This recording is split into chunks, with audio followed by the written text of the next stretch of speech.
Okay, I'm Scott Langford from Foothill College. I'm going to plunge right in because we were running a little over.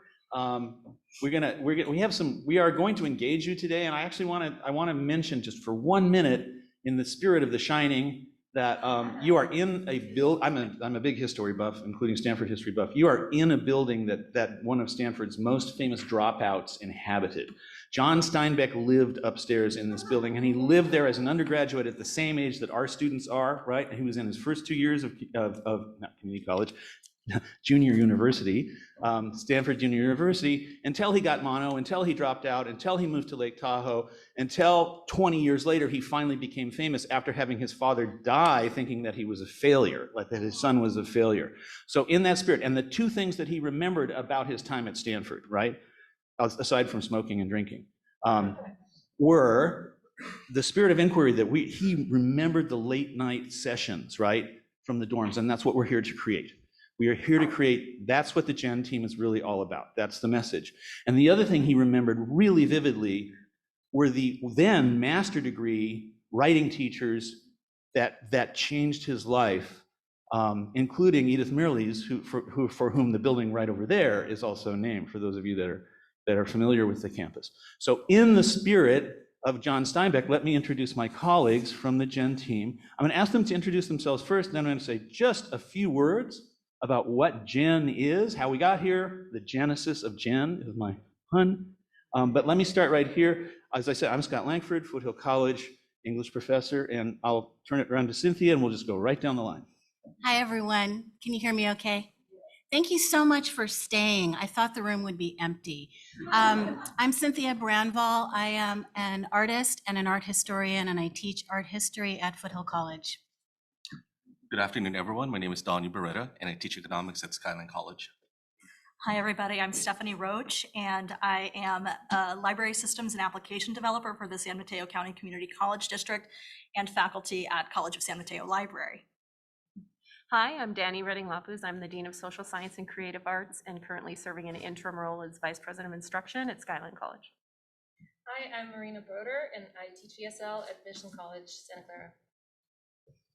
Okay, so how did we get here? So this is my Gen Genesis gallery. I am one of the people, there might be others of you in the room. I've been coming to this symposium for 10 years because it's damn good, isn't it, right? Including the speech that Nicholas gave us this morning that was really my favorite for the whole 10 years. But then so we've been gathering in some form or another with Epic Fellows. They weren't called that back then, but we've been gathering in one form or the other for 10 years. After about 2 years, Stanford was nice enough to start inviting Epic alumni, just like yourself, back to campus once or twice a year. And we would get together and we would rebond, and it was so much fun. And so we started saying, Stanford, couldn't we come together more often? So that was really the genesis of Gen, was Stanford listening to our concerns. In 2019, we did a couple hours of design thinking workshop at this symposium. Some of my colleagues right up here on the dais were with us that day. And we asked you, because that's what we do in Gen, we ask you, what should we be doing? And we got a lot of feedback, as you can see. And we came up with this mission statement from 2019. We keep updating our mission like everyone else, but that we would seek to inform, inspire, engage, and empower community college educators to more deeply engage with global themes and learning resources. So that's what we've been working on. But what we discovered mid-pandemic, as we were all struggling to do all of this online and keep together, what we discovered was that our mission, which was more, I think we initially thought more in terms of resources, that inquiry is the heart and soul of what we do. And my colleague Cynthia is going to be inviting you. So this is our way of inviting you to join us in shared inquiry, right? We're going to run through 3 questions with the panel. We will be joined. Oh, and I forgot to introduce my colleague who is here in pre-recorded form, because Chesa Caparas from De Anza College English Department is currently in the Philippines as we speak on a Fulbright, and she does have a little pre-recorded answers to our 3 questions. So here's the first of 3 questions that I want to throw out there to our panel. And the first question, as you can see, and by the way, you don't have to take notes, it'll still be on the screen, but our goal is to get through our part and sit down with you and find out what you are going to have to say about this as well, and also ask those who are joining us by Zoom. So inquiry question number 1, what first brought you to use a global lens in your educational practice? And I think we'll just go right down the line. I don't have to call on people that way. So Cynthia. Great, thank you for that question. I think what initially brought me to think about a global lens was my own experience in academia, teaching and studying art history and seeing how Eurocentric it was. And I saw that both as problematic and as an opportunity.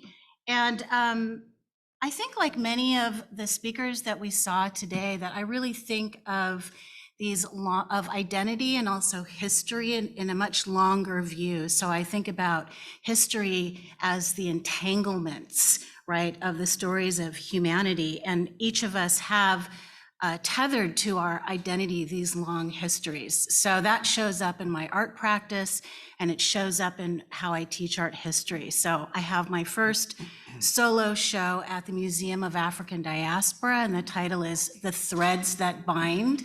So really thinking about all of those interconnections. I like to think about history and identity in sort of geological deep time. And so I think our students come to us with these much longer histories, and to bring a global lens into the way that we tell the story of humanity, the way we teach the story of humanity. And when we can globalize that, it aligns with culturally responsive teaching and allows our students to find a way, to find a sense of belonging in the curriculum. So that is what continues to compel me to use a global lens. The first time let's see here, what first brought you to the okay, so, sorry, glasses. About 10 years ago, I was teaching a macroeconomics course, and I had a student from Venezuela, and I wanted to bring her experience to the classroom. They had a hyperinflation at that time.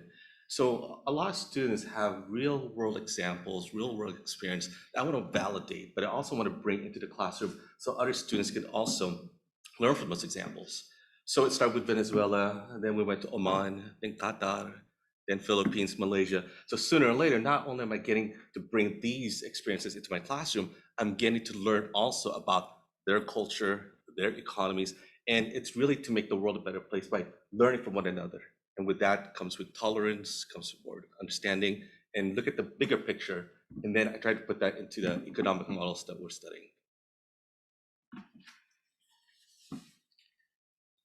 For me, with this question, I really kind of wanted to go back to my early values and experiences, which I think helped for me, in my life, not just as an educator, which I think helped to normalize using a global lens in education and in other aspects of life, but also social justice. I grew up in the American South. A lot of what I saw around me was deeply problematic. And but I was lucky to grow up in a home where values of diversity and social justice kept coming up. My mother's education and professional background, she's bilingual in Spanish language. I watched a lot of media content, a lot of movies, right? We heard some of our presenters today talking about, making sure that their students are seeing this global media content, and heard a lot of Spanish language growing up. I lived in Nicaragua as a teenager for a few months while my mom was on sabbatical there. And I think all of these really helped normalize those experiences for me. And I know that not everyone is as fortunate as I was to be able to look outside of just what I was seeing here in the United States.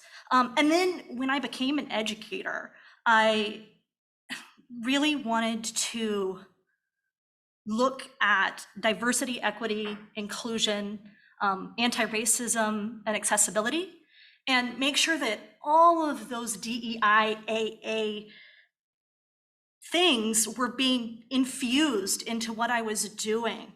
And that, of course, includes using a global lens in education. And so as I reflected on my own pedagogy and practice, and began examining the systems and structures that I'm upholding, obviously there's a lot of work to be done.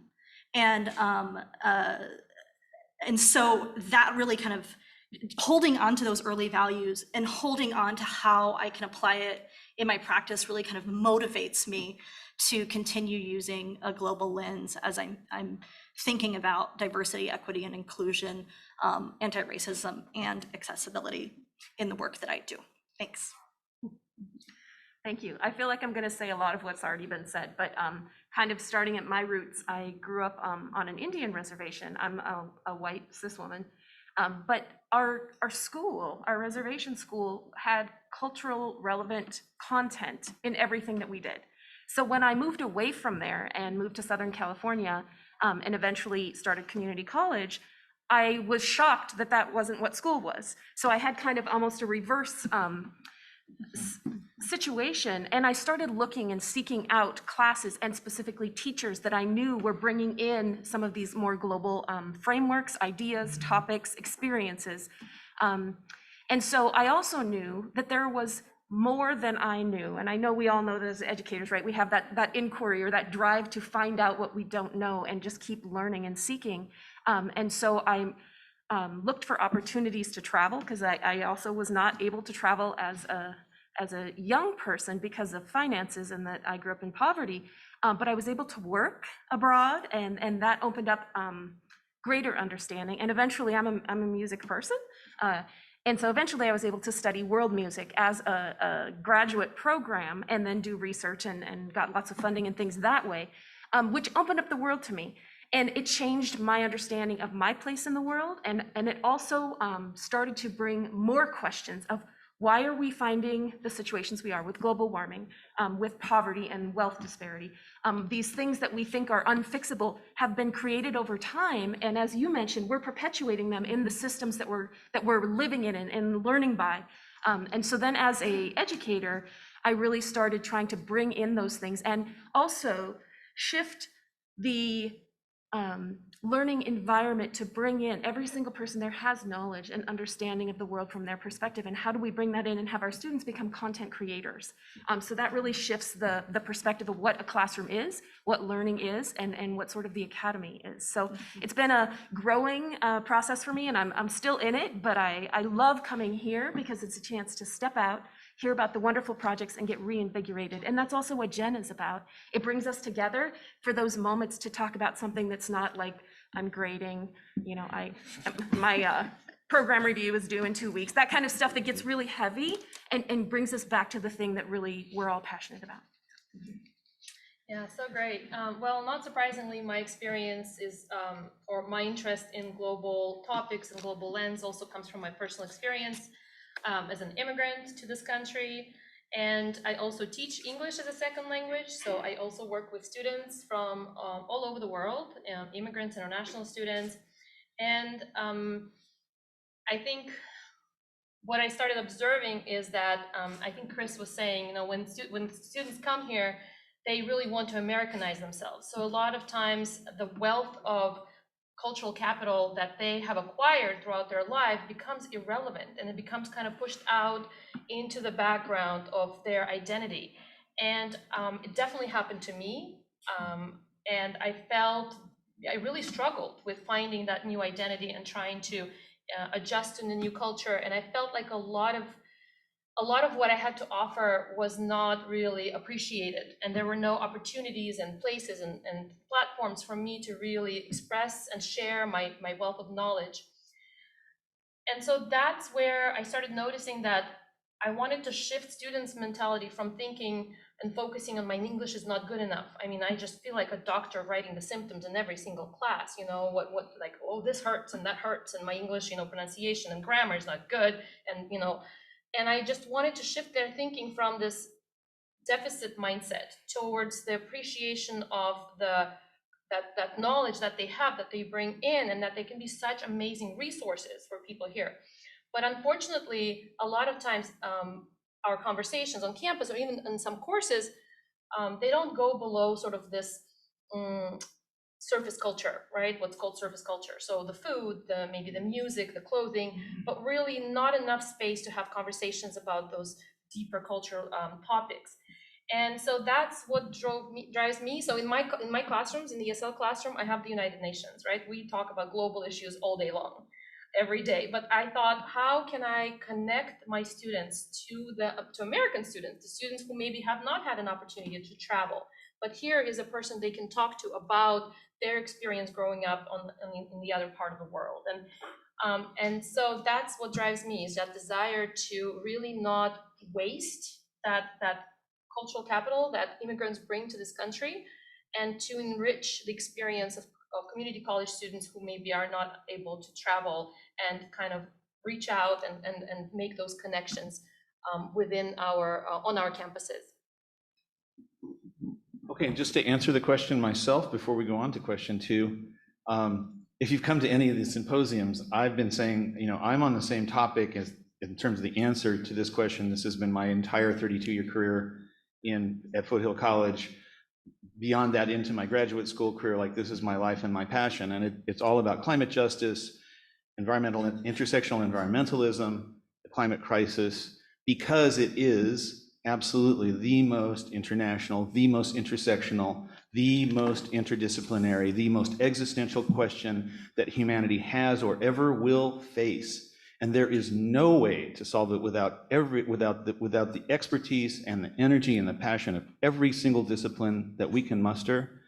No way that it can be solved without the cooperation and the passion of every nation on the planet, especially, of course, including our own. So that's my answer to what got me into this and what has kept me in this game for all these many years.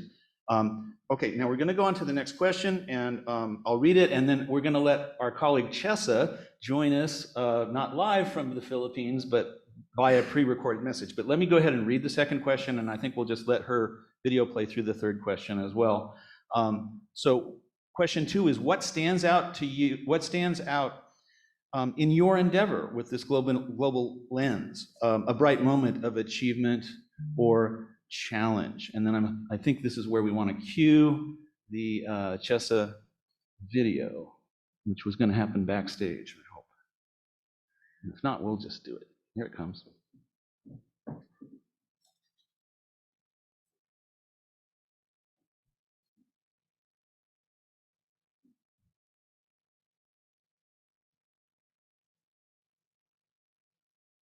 Hey everybody, my name is Jessica Paras and I use she and they pronouns. I teach English and Asian American Studies at De Anza College. I was also the faculty coordinator of their Women, Gender, and Sexuality Center, and I'm very pleased to be on the board of the Stanford Global Educators Network, which you're hearing about today. I'm sorry I couldn't be there in person. I'm actually currently in the Philippines, so that's why I'm recording this for you, to tell you a little bit about myself and so you can learn more about my role in Gen. So I did want to answer the inquiry questions, and I know the first one is sort of like what first brought me to use a global lens in my educational practice. And without going too deep into my life story, I'll just say that I was born in the Washington, D.C. area to parents who immigrated from the Philippines. And so, not only was I growing up in this very like geopolitical city, but being a daughter of immigrants, I was always aware that my family came from somewhere else. And being a person of color, especially Asian American, there's, what's called the myth of the perpetual foreigner. So again, like that sort of really ingrained in me that like my identity, my history is like part of this global narrative. And of course it was complicated by the fact that I actually attended, boarding school during my formative years, attended boarding school in Switzerland. So again, like very sort of global transcontinental identity growing up. Fast forward to then becoming an English teacher, and I think my experience of like being that foreigner, that other, really informed the way that I teach English, especially thinking about like having my students think about what are the geopolitics of teaching and learning English, right? What are the colonial or imperial histories that bring them to an English classroom? In terms of what is a bright moment in my sort of endeavor to teach global education, in summer of 2019, I was able to teach study abroad in the Philippines for De Anza. And I think that was definitely a bright moment for me, especially because I never grew up thinking that my culture, my history, and my people was like worthy of study. I had a very westernized education. My master's thesis was on post-colonial French literature. So to be able to teach study abroad in the Philippines, to take students, most of whom were also Phil-Am or Filipinx American, it meant a lot to me to really dive into and value the wisdom and the scholarship of, the Philippines, the richness of the culture and the history. And I had been to the Philippines a lot growing up, like as a kid, but this was my first time being in the Philippines, not as a tourist, but as an educator. So to have that experience for myself and my own identity formation, and then to see it also for the students, I think was definitely a bright moment. And it actually led me to apply for a Fulbright grant, which is why I am now here in the Philippines doing Fulbright research. So if anyone has questions about that, please feel free to reach out. I think you'll get my contact information during this event. Then finally, how has using a global lens shown up in my educational practice? Well, I'm really interested in new media and technology. So I'm always thinking, it's actually part of my Fulbright project, and I'm always thinking about the ways that technology impacts our sense of time and space, right? We're obviously connected globally, and I think the pandemic really showed us that, the ways that we're connected on a global scale. But new media and technology also, especially during the pandemic, created new spaces for us to engage on a global level. So that is something that I try to bring into my educational practice. We talk a lot about, digital culture. And that's also why I'm part of GEN, because I love finding new ways to connect with people across space and time. So I hope that I'll get to connect with you as a part of GEN. So please feel free to reach out and let me know if you have any questions. Okay, bye. All right, and then to bring it back to us here in the room, I think we had agreed that we would, instead of necessarily going right down the row, that I was going to ask who wants to take the question next, bouncing off what Jessa just told us, or whatever that you wanted to say. So I'll let you raise your hand and go for it if you're ready to go. Otherwise, I'll glower at someone. Okay, I think Stephanie, it was like Jeopardy. I think Stephanie hit the buzzer first, and then we'll go to Don. As far as a bright moment, I think that there's one thing that stands out to me, and that is connecting with other educators who are interested in this topic and finding allies in that work across my campus, proactive allies in that work. I think that the Global Educators Network is one of the places where I'm able to do that, but also across my campus, and all of the good folks who I partner with on DIAA efforts, the diversity, equity, inclusion, anti-racism, and accessibility. So that's definitely the bright moment. I do want to add, though, that personally, there is a challenge that I have faced, which is navigating my dual roles as faculty and classified staff. And as a faculty member, it has been very easy for me to find ways to introduce this work actively into what I'm doing, but it's been more challenging as a classified staff member. And so that's one thing that I hope to continue to develop is to figuring out solutions to that problem. I feel like I've been very fortunate, though, and quite honestly, this is that silver linings approach, right? When the pandemic came, when there's been just over these last several years so much, turmoil with political and social and unrest and conflict, I think I have been able to find some direction in that as a classified staff at my community college district. And I have worked on projects where I've been, a key member of a team working to disrupt the digital divide, which has been really important, and I'm sure all of you have experienced that across your campuses.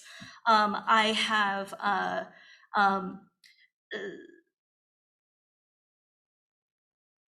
looked at ways where the campus technology systems, particularly related to security protocols and how that might disrupt access for international students who maybe weren't actually living locally for the first time, right? And so their access to, from the country that they were living in, their access being blocked to our campus resources. And that's a big problem. And so helping to find solutions with that. And there have been other, issues that I've also worked on, such as helping to redress terminology in our library systems and in our library catalogs that is harmful to our students, and particularly our minoritized students, students of color, students who are immigrants, and making system changes to help improve that language so we don't have as much of that harmful language present while students are doing their research. So there's been a lot of ways where I've been able to introduce that work as classified staff, and it's exciting to be able to find those solutions and kind of come out of this time of turmoil that we've been in. Okay, Don, you're up next. I've always wanted to pursue a career in central bank, Federal Reserve, but I never went that way. One of my brightest moments is when I was mentoring one of my business major students, and he decided to change his major from business to economics, and now he works for the Central Bank of Russia.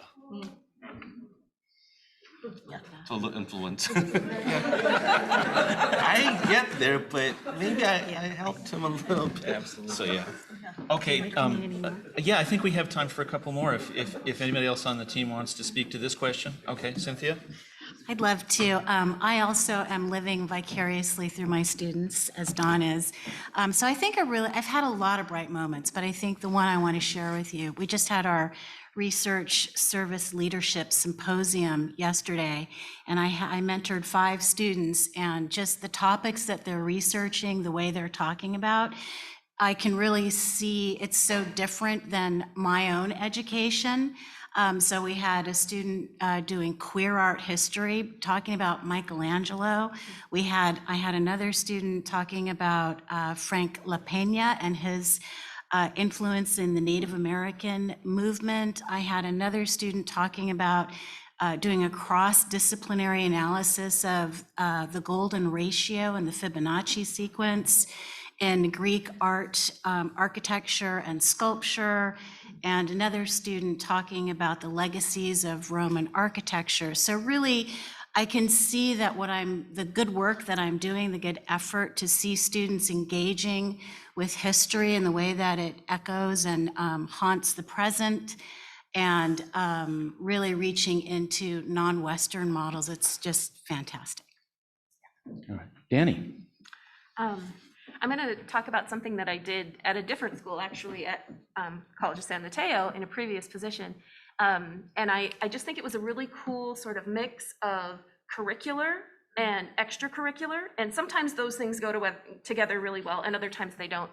So I was working with the film faculty, and that's why I decided to share this since there's a few of you out there. And I was running the international education program.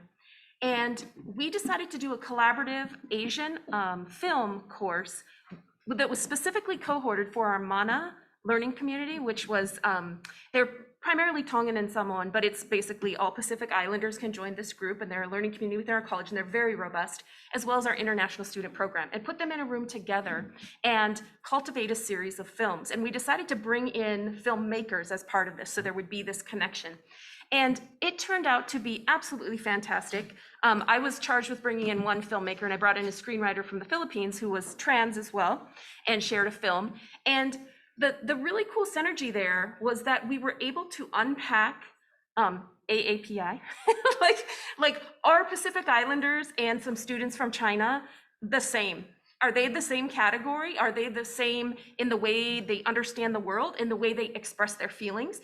There was a lot to learn from everybody in the room. And it wasn't just those two groups, but it was a really interesting umbrella framework to look at films from different places. And what interesting piece came of that is that the students were so engaged with each other after a few weeks of being very uncomfortable and not knowing what to do or how to interact, that they started building their own outreach to the community. So they hooked up with a film festival, and anytime one of the speakers came in to talk about their film that they were showing in class, they did a screening and they brought in the film club so that it became an actual film series.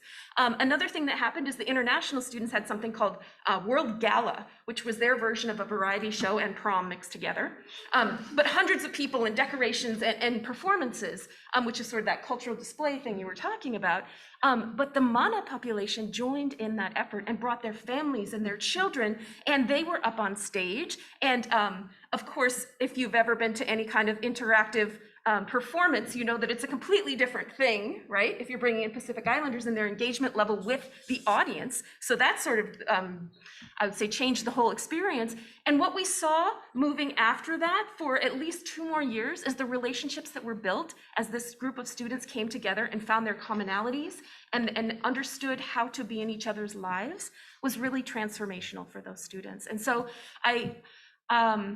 I think it was interesting because they felt empowered and they created things outside of the classroom to support the relationships that they were building and the understanding that they were building inside the classroom.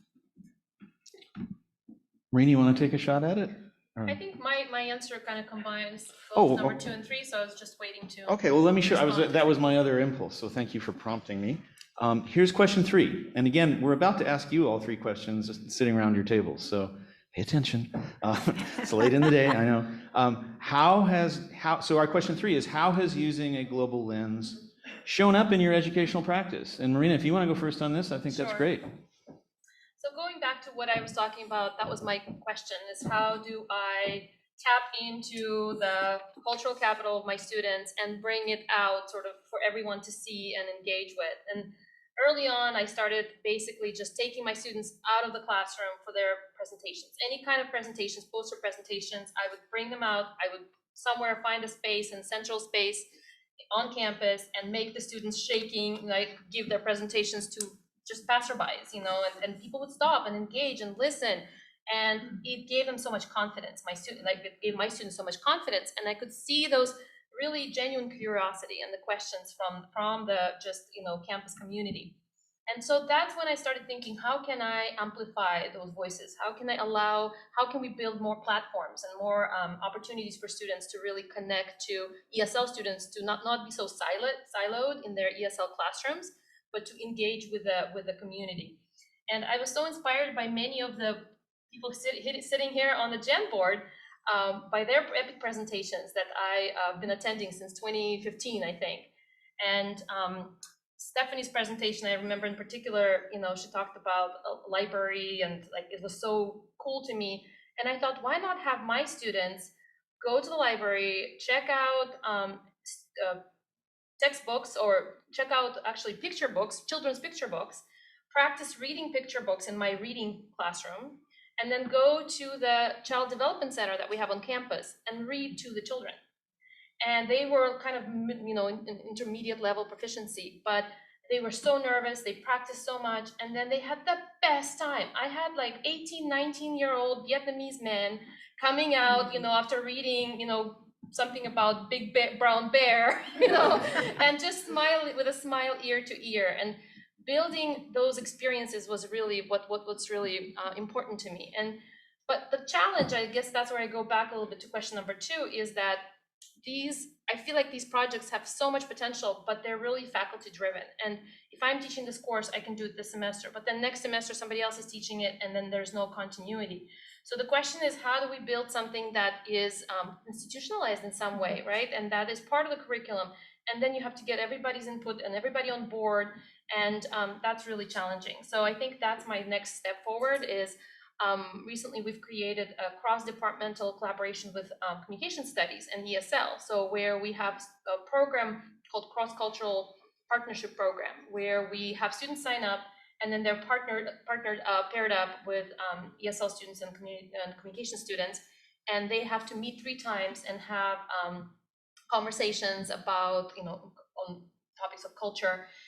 And it's been so wonderful and breaks up so many stereotypes about, who these people are. And it's just been transformational too. but like, how do we move forward? If I'm not teaching this class next semester, and the students are like, can I sign up next semester? And I say, I don't know if it's there.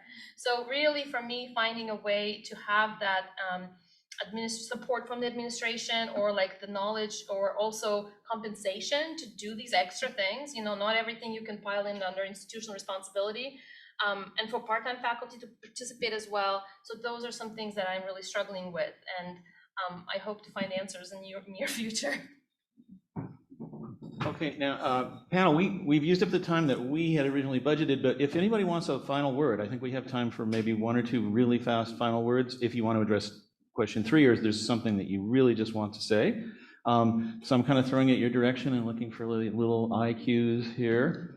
Not IQ, but ICUE, right? I could. Let's hear from Okay. them. Oh, well, Cynthia's gonna, have one. Cynthia, I think that'd be great, Cynthia, thank you. I'll just share some really practical things, which are that I just developed and have taught non-Western art history surveys, and have reactivated non-Western art history surveys that have been previously deactivated. And in doing that and researching that, it enables me to round out the canon for the core survey that's taught, so that I can fill in those gaps with a global perspective, and then guide students how to fill in those gaps in their own research. Wow, and I love that as a closer, because it is, in a way, an answer to Marina's really deep question, your answer, and then next year we are going to have EPIC fellows that are coming out of administration, and part of the reason is to make sure that administrators understand the urgency of this as much as the faculty and the staff do, right? Okay, so our idea at this point is to invite you to gather around the little round tables, which we're happy to have. I think I'm going to challenge you, if you're at a table by yourself, to go ahead and join a group. And I'm just going to leave these questions up here on the screen, give you roughly 10 minutes. You can go at the questions any way you want. Don't forget to introduce yourselves. We haven't really had enough time for that this time. So go for that. And if you're joining us via Zoom, please go ahead and see if you can type some of your answers into the chat. So let's see if we can have some Zoom sharing via chat at the same time that our participants here in the room are speaking to each other across the lovely round tables. Fantastic. Thank you, everybody. The next fall, Cynthia and I are going to be coordinating several inquiry meetups. We'll focus in on topics, and we'll invite people to come in to facilitate and lead these inquiry discussions. We have done some in the past. Feel free to check out our Global Educators Network event page to get descriptions of those. But if you're interested in leading an inquiry group among faculty and staff at community colleges on a topic of note and meaning for you, please fill out the interest form. You can scan through on the QR code if you want with your phone, if you have a phone camera app or QR code reader app, and access the form. Or when the slide deck and materials get shared out after the presentation, click through on the link if you're interested. Thank you so much, everybody. Scott? All right. Here I come. Thanks, sir. All right, so just the closing, thank you. You will be getting our contact information automatically from Stanford, so there's a whole bunch of follow-up emails that will go out. You will be getting our slide deck. It includes the link to Chessa's presentation as well as her email out there in the Philippines. I too dream of going on a Fulbright somewhere, so Chessa's really inspired me, and I think one of our inquiry meetups may be, how can I get a Fulbright too? I mean, how can I do this too, right? The other thing that I wanted to urge you to do is just to keep coming back. Like, whether you join Jen or not, I am living proof that this is an energizing, amazing group of people. We are a little smaller this year, as almost everything in pandemic has shrunk up a little bit. So I think next year, if the virus allows, virus willing, we will be back even stronger than ever. And so at this point, this is where I get to turn the microphones over back to Kristen and the SGS staff, SPI staff, for our closing remarks. Thank you very, very much for being here.